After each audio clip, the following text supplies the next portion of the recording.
can go. Okay, thank you very much for this introduction. Thank you again for organizing this beautiful conference. The topic of today will be mainly pathologies in infinite dimensional geometry, and more precisely in the Poisson framework.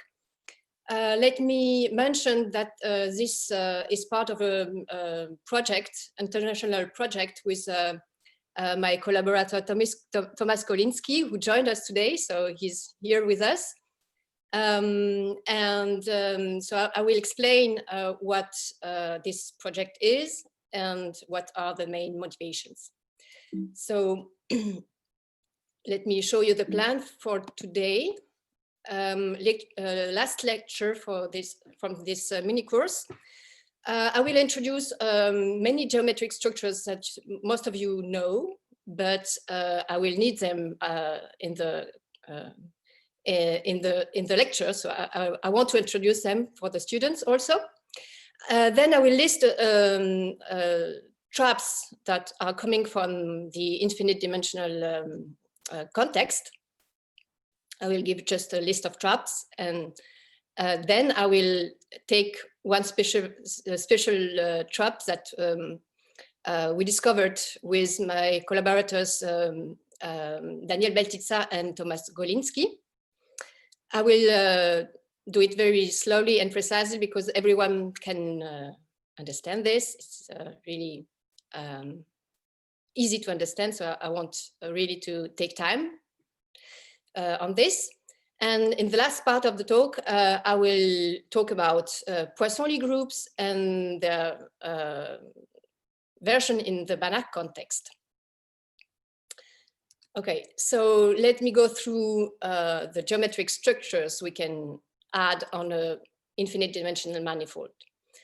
This will be the toys we can play with. So the first one I want to introduce is a Riemannian structure. This is a smoothly varying inner product on the manifold.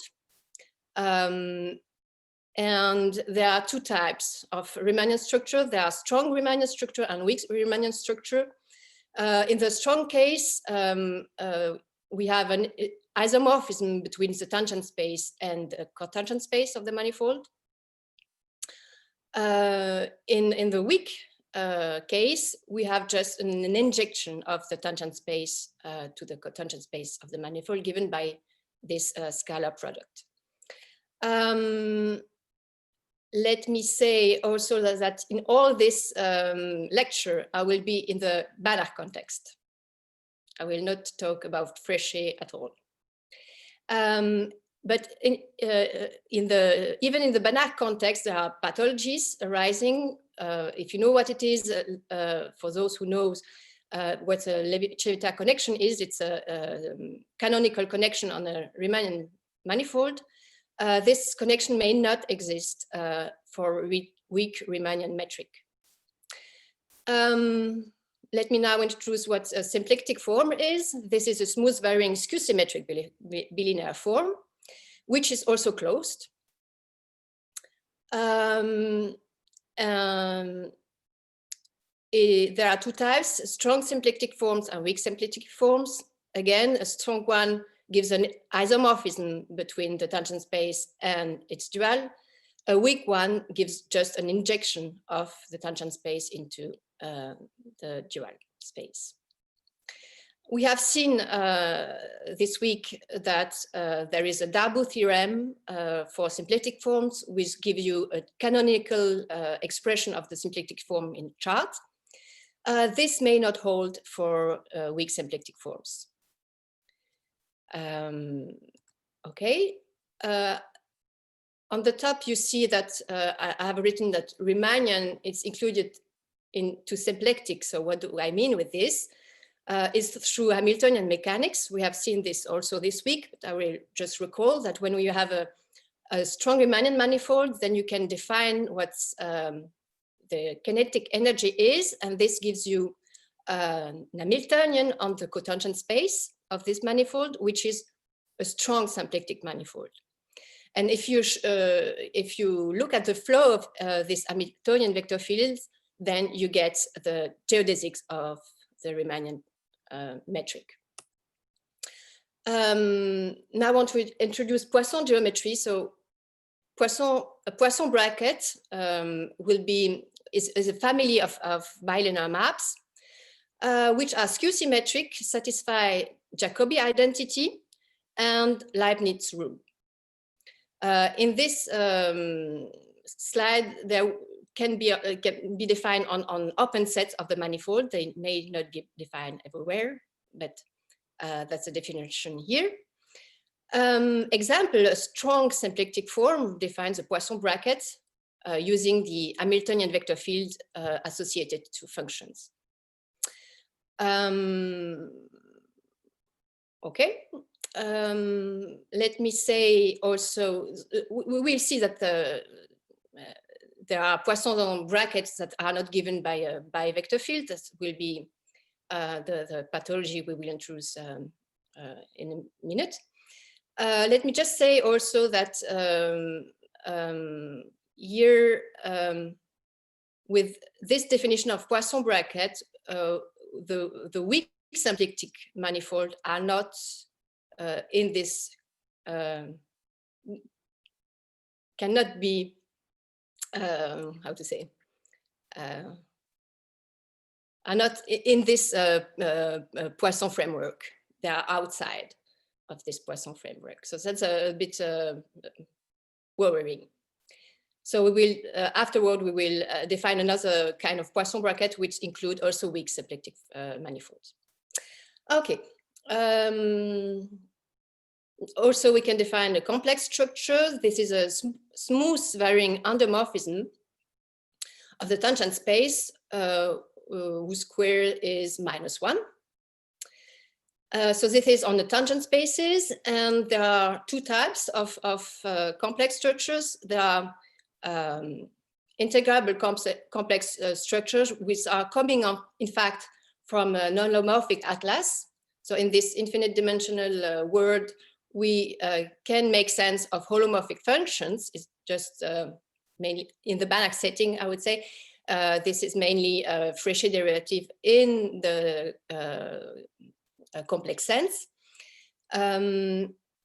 And secondly, there are formally integrable complex structure. These are those whose endomorphism satisfy some tensor condition given by the Nijenhuis tensor, which should be 0 in this case, to have integrability. So these two types are distinct. What I mean by this is that the Newlander-Nirenberg theorem that we have in finite dimension is not true in general. We may have formal integrability, but no integrability, in the sense that we may have this integrability condition given by vanishing Nijenhuis tensor without having a holomorphic atlas. Okay, so now let me give a list of traps. So this is, the quote here is, never believe anything you have not proved yourself, because that's almost the only thing you have to remember. So let me give you an example of traps. If you have a Riemannian manifold and you look at the distance given by the infimum of the length of curve joining 2 points, this distance may be 0 for any 2 points on the manifold, even in a strong Riemannian case. So these are quite famous now examples of this behavior given by Michaud and Montfort, and which have a lot of application also in shape analysis, because people were using Riemannian geometry to compare shapes, but they didn't check that the distance function associated was 0.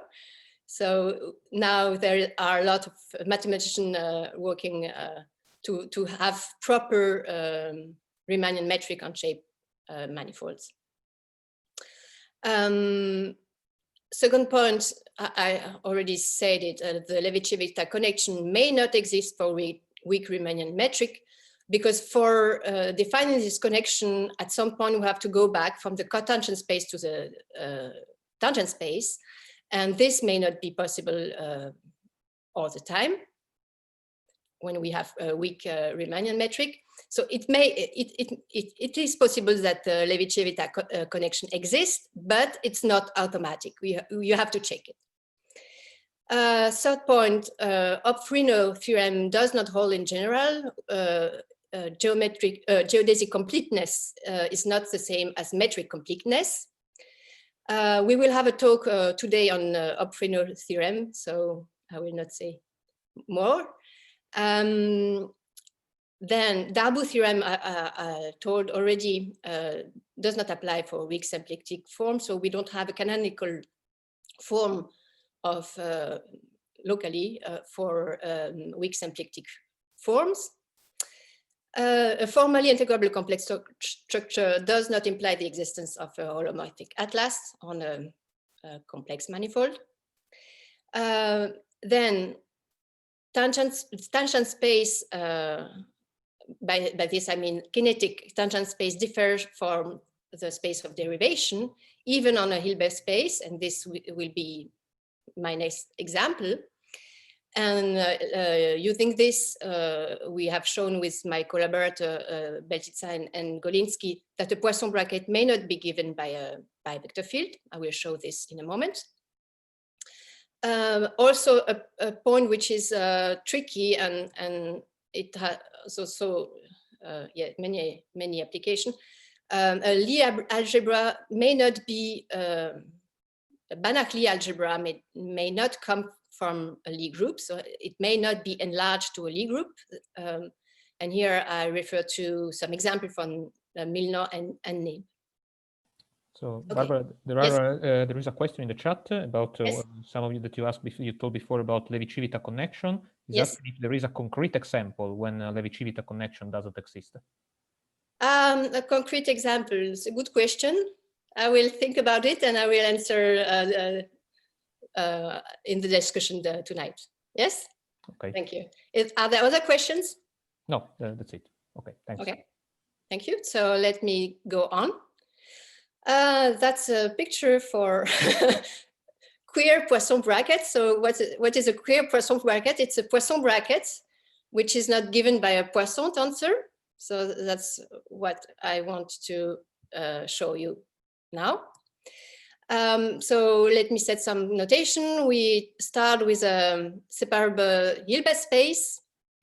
We saw in the first lecture that a kinetic tangent vector is an equivalence class of curves. Two curves being equivalent if they have the same velocity at the point considered. And we have seen also that operational tangent vectors are defined as derivations. By derivation, I mean a linear map which takes a locally defined smooth function and gives a number, and such that this map satisfy Leibniz rule. So yes. So now the first ingredient I want to show you is that there are operational tangent vectors which are not kinetic, even on a Hilbert space. So we have this Hilbert space, this Hilbert space denoted by H. And we will use theorems that we have seen in lecture 1. So Reith theorem says that the dual of the Hilbert space is itself. Hahn-Banach theorem allows to separate a convex set from a point.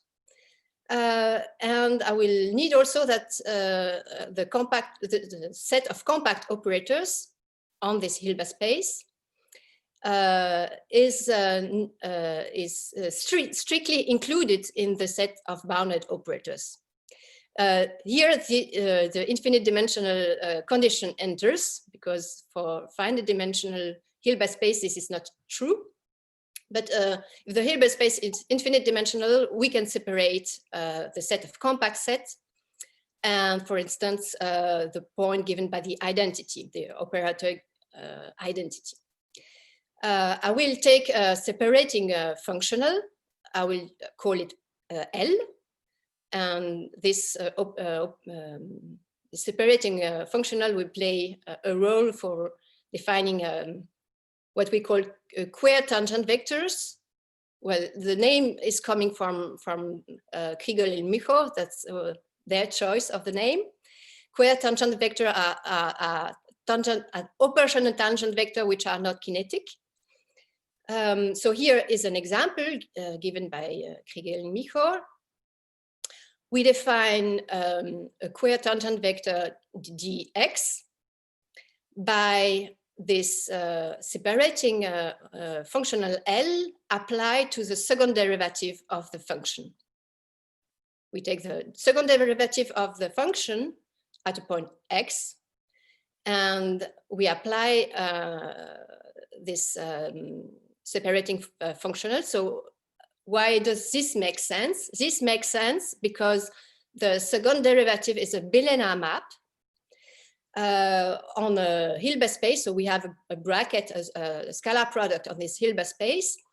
And any continuous bilinear map can be, using this scalar product, identified with an operator, which is bounded. And L, this separating functional, is acting on operators. So it makes sense to apply L to this operator A. This makes sense. And well, the proposition is that this operation tangent vector, this dx, well, this dx is an operation tangent vector of order 2, meaning that it satisfies Leibniz rule, but it's using the second derivative of the function. So how do we show this? I will show this in details. We have to show that this dx, this dx satisfies the Leibniz rule. So the Leibniz rule is applying dx on the product of two functions. F and g are a smooth function on our Hilbert space, and we apply this dx on the product of these. And we have to show that the answer is the differential of f dilated by a coefficient gx plus the differential of g dilated by a coefficient fx. So we have to compute, this is just to make everything clear. We have to compute first and second derivative of a product of two functions. So the first derivative gives us two terms. Here I wrote the derivative at the point x of the Hilbert space in the direction of the vector big X. We have two terms for the first derivative. We have four terms for the second one. And now I want to identify any of these four terms with an operator, with to know how what's the operator related to the second derivative of the product of AG. The two terms in the middle here, this here is a differential of f applied to the vector big X. We are on the Hilbert space, we have this scalar product, so we can define the gradient of f. And this term is exactly the gradient of f applied to x. The scalar product of the gradient of x, the scalar product of the gradient of f with x. The same with g. Okay, I think this now is more or less clear. Let's go on. So now, again, the second derivative of f can be identified with an operator on H. I call it A. The second derivative of G can be identified with an operator on H. I call it B. And so we have, again, these 4 terms. And now I wrote it using these operators, A and B here. So I have to reorder a bit because what I want is to know which operator is associated to the second derivative of the product of Fg. So I put every x at first place and all the rest at second place, and I see what's there. We have gx multiplied by a. At the other end, we have fx multiplied, this should be a b, sorry, typo here also. This will be this term and this term. And in between, we have the gradient of f multiplied by the transpose of the gradient of g, and symmetrically. Okay, so now we have these 4 terms, these 4 operators, and we will apply the separating functional L to all of these. Okay, so the point here is that the middle terms here are rank 1 operators. The first one is the range of the first one is the gradient of f. The range of the second one is the gradient of g. Rank 1 operator are special cases of compact operators, so L is vanishing on them. So L will kill the middle terms. What will remain will be only the first one and the last one, which is exactly the dx applied to f, dilated by gx, and dx applied to g, dilated by fx. So that's a Leibniz rule. Okay, so what's make this example work is, first of all, we are really in infinite dimension. This does not work if we cannot separate compact operators and the identity. And we are here on the Hilbert space, so we can identify second derivative with operators. Okay. This example you can find in the book of Kriegel and Micho. We used it with my collaborators to define a Poisson bracket, which is not given by a Poisson tensor. We call it queer Poisson bracket, using the name that was given by Kriegel and Micho. Here we extend the Hilbert space we used by 1 dimension.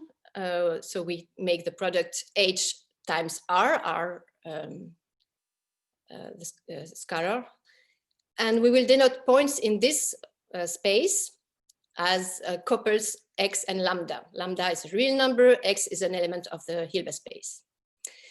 We will use this the queer tangent vector, the operation tangent vector dx I defined before, so given by this separating functional on the second derivative of f, and we'll define a Poisson bracket like this. The Poisson bracket of 2 functions is commutator of dx with derivation by lambda, meaning that we use dx on f multiplied by the derivative of g with respect to lambda minus the reverse.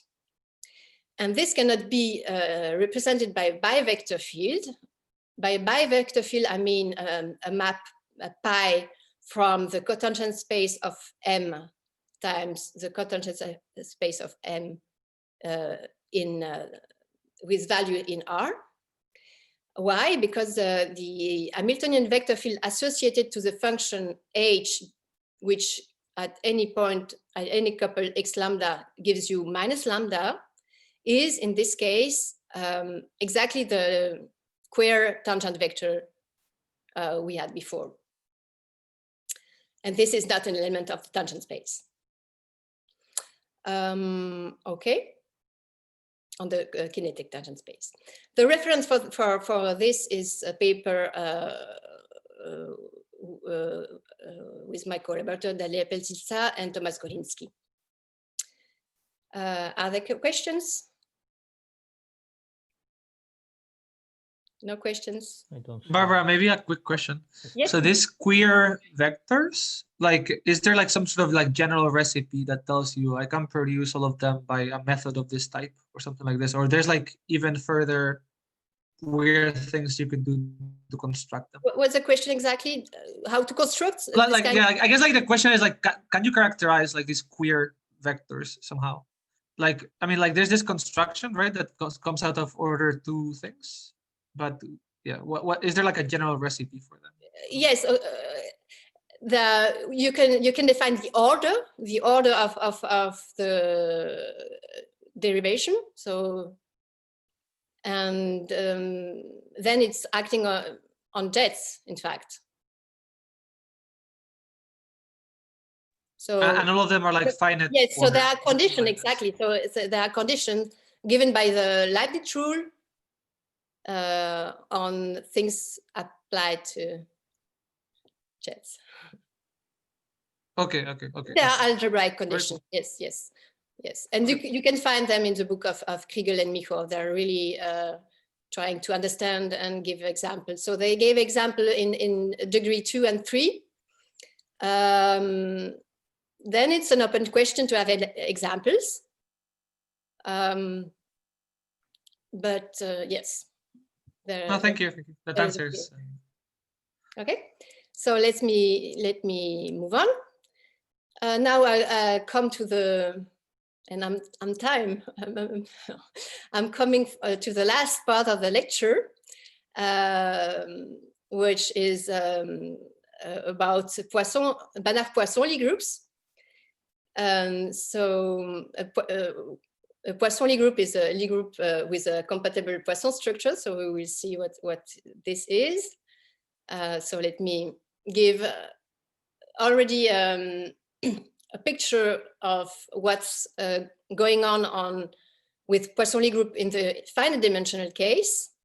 So there is this notion of Poisson-Lie groups, so groups with Poisson structure such that the multiplication is a Poisson map. And there is an equivalence between simply connected Poisson-Lie groups, Lie bialgebras, and Manin triple. That's what is well known in the finite dimension, and that's what is, well, that's a theory in finite dimension. In the Banach setting, it's a bit more tricky. We will define a notion of Banach-Poisson-Lie group, and for this I will need to generalize a bit the notion of Poisson. And here the picture is that for any Banach-Poisson-Lie group with some restriction on the Poisson bracket, for instance, that it comes from a Poisson tensor, and also that actually it has I have to say, we will see later some restrictions, yes. And this will give you a Banach-Lie bialgebra, which is also a Banach-Lie Poisson space. So I will define this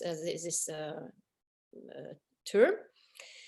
And this is equivalent in the Banach setting to Manin triple. So the piece that remains is the Manin triples. And that's good because that's an easier notion to introduce and to understand. This is a notion in linear algebra. So I will start with this notion of Manin triple, and I will try to explain the rest. So let me give the definition. I will give it directly in the Banach setting because it's the same as in the finite dimensional case. no difference. I'm just adding Banach where it is needed. So a Banach-Manin triple consists of a triple of Banach-Lie algebras, denoted by G, the big one. G plus and G minus are smaller ones. So these are Banach-Lie bialgebras. And we have another ingredient with it is a non-degenerate symmetric bilinear continuous map. I will denote it like a bracket on G. And the conditions are the following. The bracket is invariant with the bilinear map is invariant with respect to the Lie bracket of G.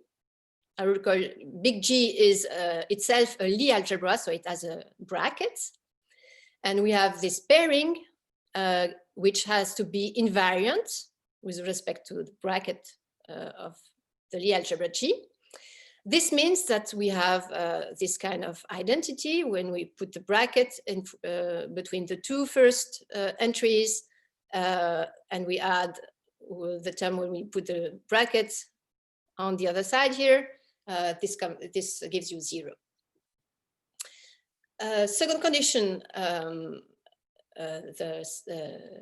Lie algebra G decomposes as a Banach sum of the two smaller ones, G plus plus G minus. Third condition, G plus and G minus are Lie subalgebras.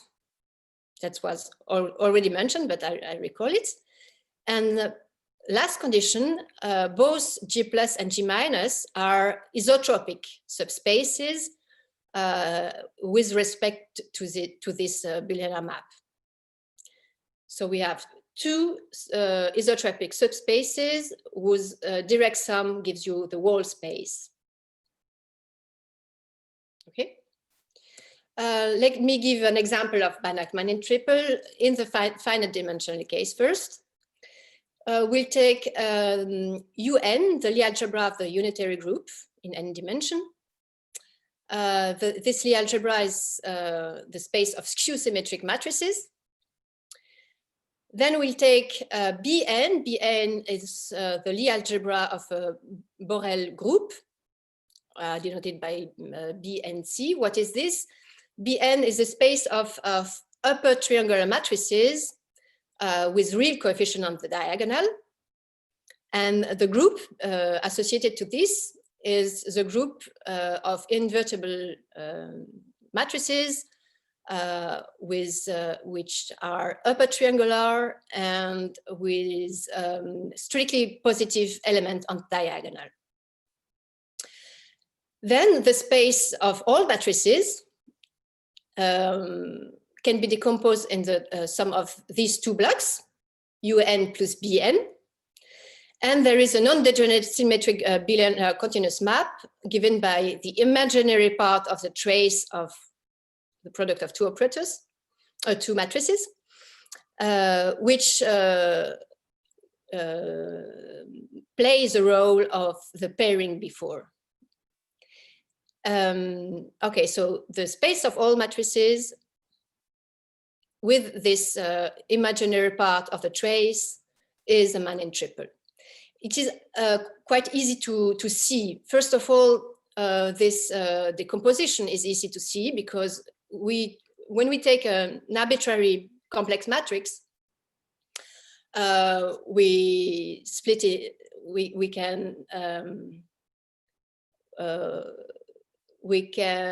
take the lower triangle part of this, make the skew symmetric extension of this by reflection.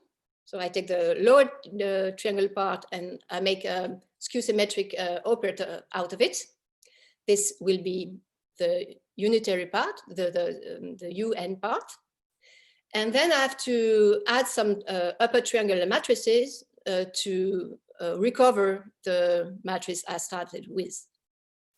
So this decomposition is just using triangular truncation of the initial matrix. Okay, I hope this is clear. We take the triangular truncation, the lower part will lead to the projection on UN, and then we have to add something which is upper triangular, and this will be the projection of Bn. It's also quite easy to see that the imaginary part of the trace is vanishing on let's say Bn. Bn is isotropic for this. Why? Because if you take the product of two upper triangular matrices with real coefficient on the diagonal, you end up with a triangle matrix with a real coefficient on the diagonal, and you take the trace, you have a real number, and you take the imaginary part of this number, it will be 0. So it's clear that this Bn is isotropic for this pairing. And it's also not so difficult to see that UN is isotropic for this. Okay, so this is an example of Manin triple. And it leads to, as I said before, in the finite dimensional theory, there is an equivalence between Manin triple and simply connected Poisson-Lie groups. And here is a theorem about this. The references is Liu and Weinstein, who give really precise, who developed this theory more or less. So the proposition in this reference is that UN and Bn are Poisson-Lie groups, and the dual Poisson-Lie groups in some sense. Using these two groups, we have the following: the Grassmannian of P subspaces, of P-dimensional subspaces in Cn are Poisson homogeneous spaces. Here, by this, I mean that the Poisson structure defined on UN descends to a Poisson structure on the Grassmannian. And moreover, the action, the right action of the triangle matrices of the group B, the Borel group B, on this Grassmannian is Poisson map.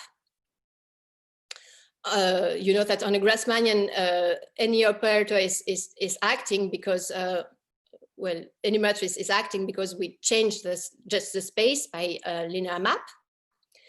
And the action of this Borel subgroup is Poisson. And we can also characterize the symplectic leaves of this Grassmannian, which are exactly the orbit under the action of B. The action of B in the literature is called dressing action or dressing transformation.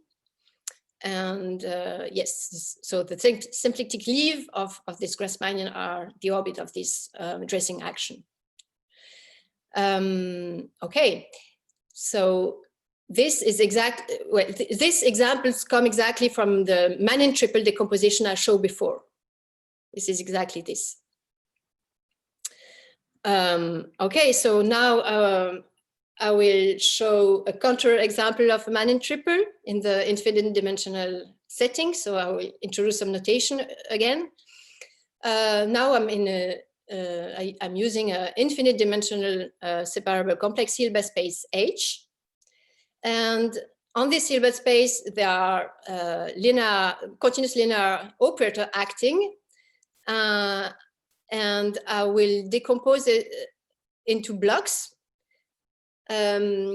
This is not written on the slide, but I should have written it. I will suppose that my Hilbert space has a decomposition into two closed infinite dimensional subspaces. Let's say call them H plus and H minus.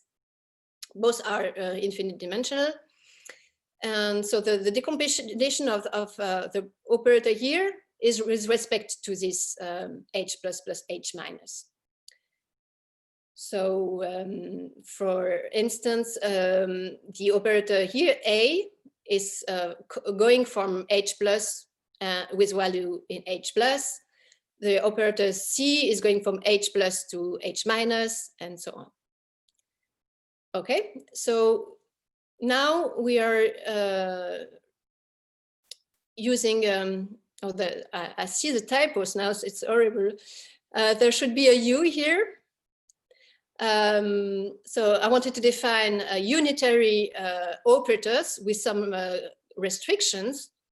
So U12 will be the set of unitary and not just linear, unitary operator on H, with the condition that the block A and D are trace class. This is denoted by L1. L1 is for trace class. And B and C are supposed to be Hilbert-Schmitz. This is denoted by L2. Okay, so these are unitary operators with some restriction on the blocks coming from functional analysis, trace class, and Hilbert-Schmitz.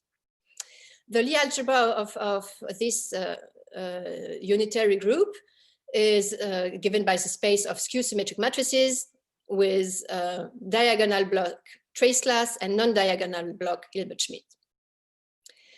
This will be our candidate for UN, for generalization of UN. Now I want to give a generalization of the Borel group. I will denote it by BRES. This will be the set of invertible triangular operators. So here I mean that A and D are also triangular.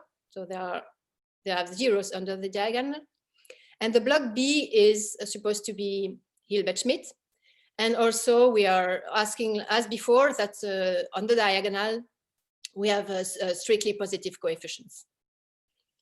The Lie algebra of this group is a space of upper triangular operator with real coefficient on the diagonal and upper block B Hilbert-Schmitz. Okay, so now what should play the role of the space of all matrices? Well, we have two candidates, for instance, the L-res, which is a set of linear operators on our Hilbert space with the conditions that the non-diagonal block are Hilbert-Schmitz. The block A and D are just supposed to be bounded. For this reason, this Lie algebra is called restricted. We restrict in fact, the non-diagonal blocks. There is another possibility also is to restrict not only the non-diagonal block to be Hilbert-Schmitz, but also put a restriction on the diagonal block, which should be trace class. And in this case, I denoted this Lie algebra by L12. Then, if we want to mimic what happened in finite dimensional case, well, the first thing that's happening is that when we take the direct sum of U12 with B12, okay, I didn't define B12, but the same restrictions on the blocks as U12. This is strictly contained in the set of linear operator of the form L12. This is strictly contained, so it's not the whole space of operator with this restriction on the blocks. Other point, when we want to do the same as before, using the imaginary part of the trace. So first of all, we have to define this properly. And I think my collaborator, Thomas Kolinsky, to have pointed this because I made a mistake at some point. So this can be defined properly using some restriction, which is taking the trace of the diagonal block of the product of AB. This is what we do. This is a non-degenerate symmetric bilinear continuous map. In other words, it is a duality pairing, but the direct sum of U12 plus BRES cannot be made to a Manin triple. This is quite weird, so we cannot generalize so easily the theorem of Liu and Weinstein in this context. And the reason is the following.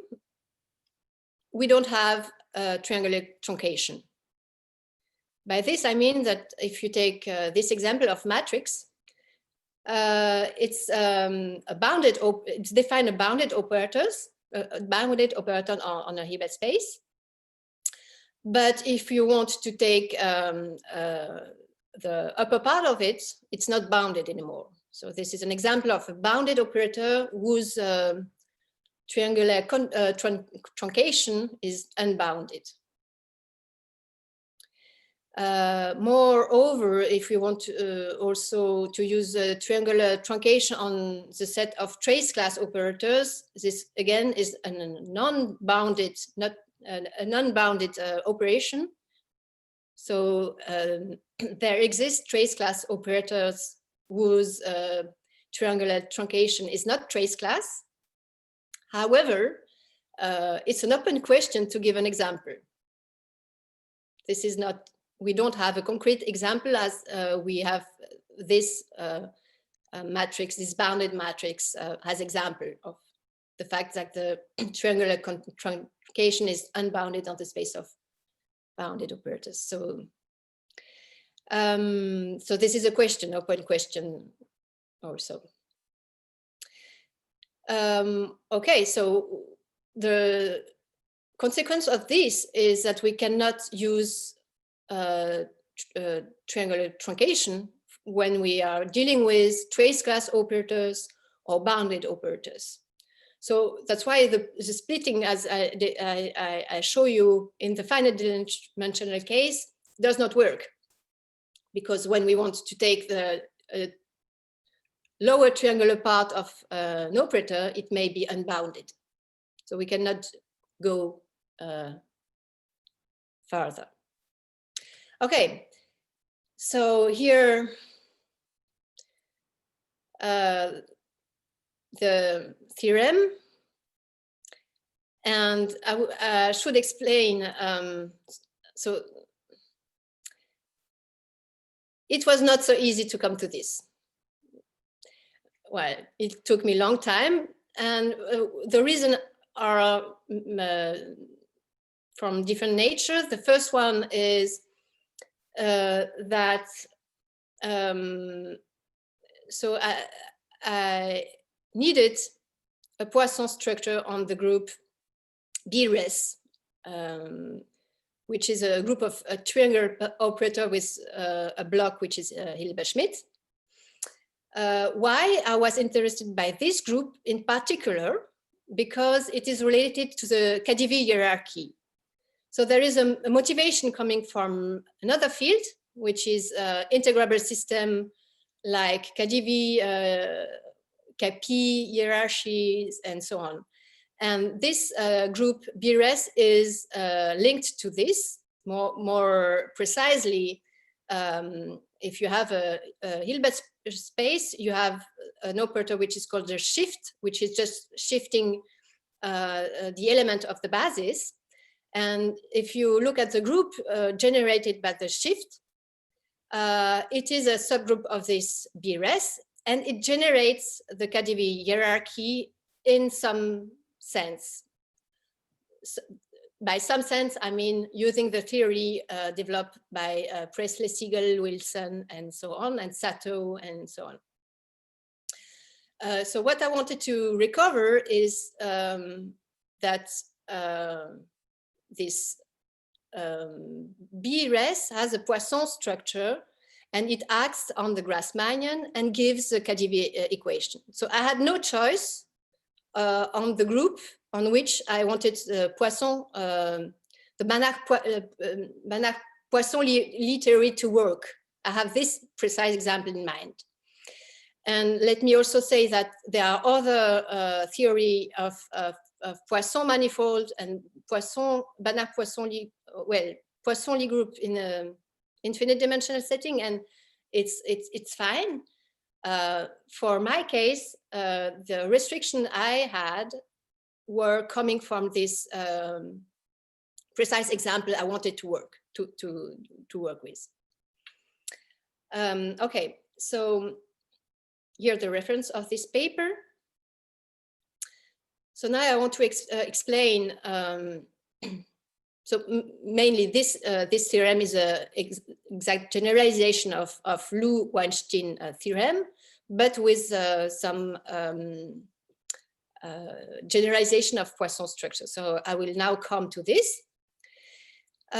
So what are the problems that we encounter on non-separable Banach spaces? And we are in the non-separable context when we are dealing with the space of bounded operator or Lie algebras with blocks which are only bounded.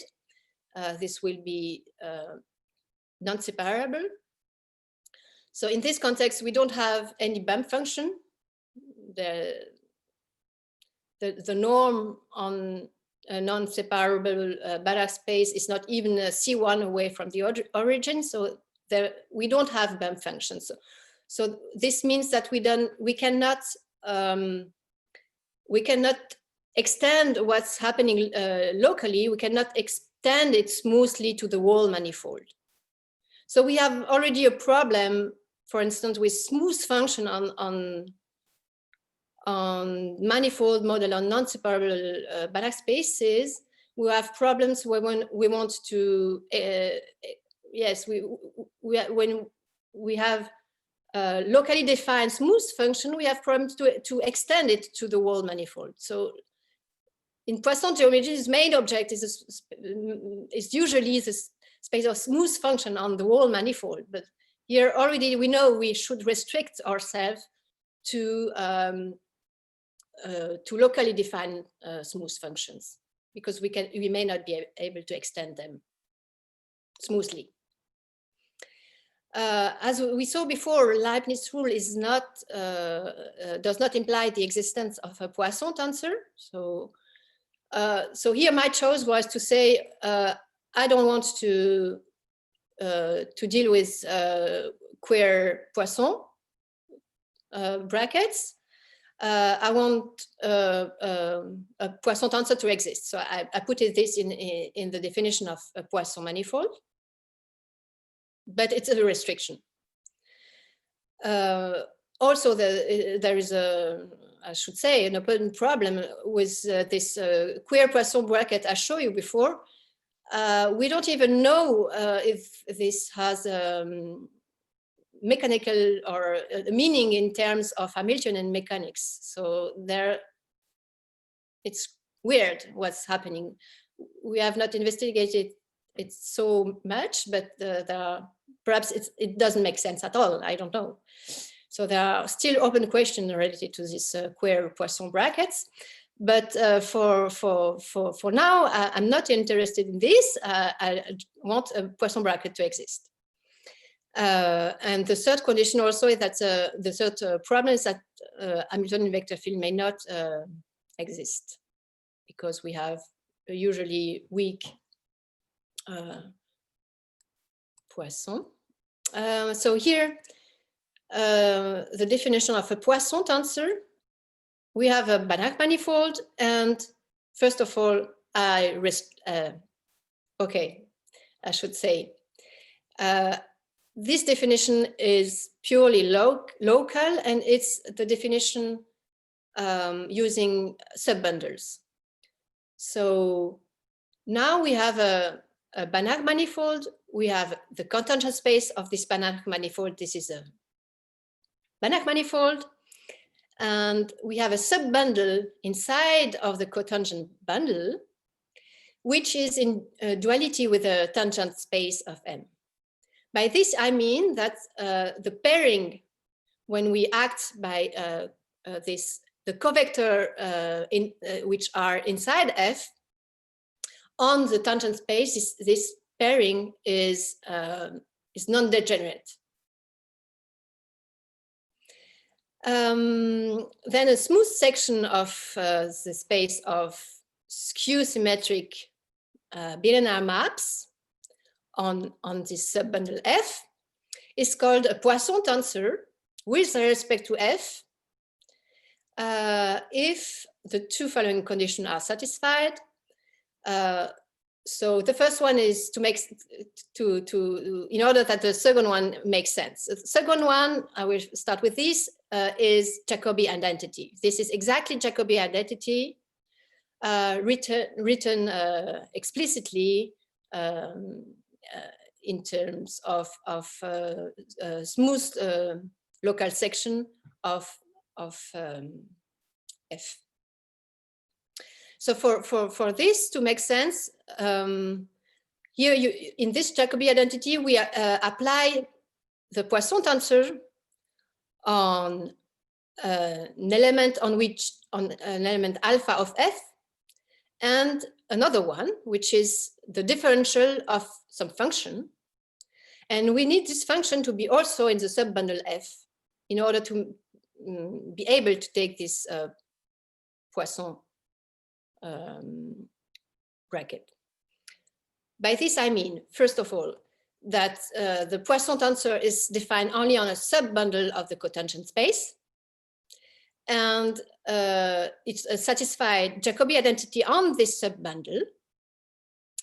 And there should be the first condition should also, by this I mean that if we take the Poisson bracket on closed local section alpha and beta of F, the differential of these should be also in the subbundle. Okay, so this is my definition of a Poisson tensor. And now a Poisson manifold is a triple consisting of a smooth Banach manifold, a subbundle on which a subbundle F, which is a subbundle of a cotangent bundle in duality with the tangent space, and a Poisson tensor on this. With this definition, even weak symplectic manifold are Poisson, because here the subbundle is just the range of I don't know how you called it. The symplectic form gives you an injection of the tangent space to the cotangent space. And the range of these is a subbundle of the cotangent space. And this is on this is the Poisson tensor defined. So weak symplectic manifolds are examples of this generalized manifold. Okay, so now Banach-Poisson-Lie group, I mentioned it before. These are Poisson-Lie groups such that the multiplication is a Poisson map. I will skip this proposition because I don't want to enter into more detail. I don't have time. But this condition of multiplication being Poisson implies something on the Lie algebra, which is some cocycle condition. Here is and exactly this cocycle condition defines what B algebra means. So here it's also already horrible, so I will skip this, but it's basically what's remain on the tangent level. I spoke about Banach-Poisson-Lie group. This was a notion introduced by Otsiewicz and Ratio. So what is a Poisson, Banach-Lie Poisson space? A Banach space B is a Poisson-Lie Poisson space with respect to another space U. If there is a duality pairing and if U acts continuously on B by coadjoint action. Okay. In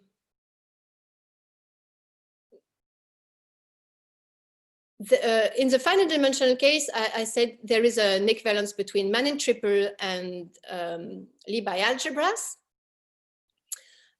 Here we have to add that the bialgebras are also Banach-Lie Poisson spaces.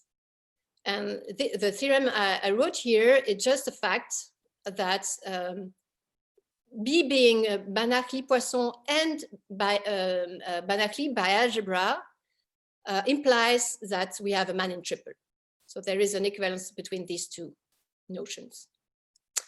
Okay. Yeah, I told it before, there are a contour example of Manin triple, so I'll skip this. And the last thing I wanted to mention is when we start with a Banach Poisson-Lie group, then automatically there is a Banach-Lie bialgebra structure on the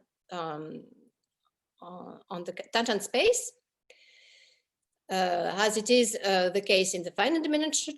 And moreover, the last theorem here is when we add the condition that the Poisson map P sharp going from the subbundle F to its dual, when this map takes values in the tangent space of the group, then we have also that the tangent space of the group is a Banach-Lie Poisson space, and this through theorem gives you a Manin triple.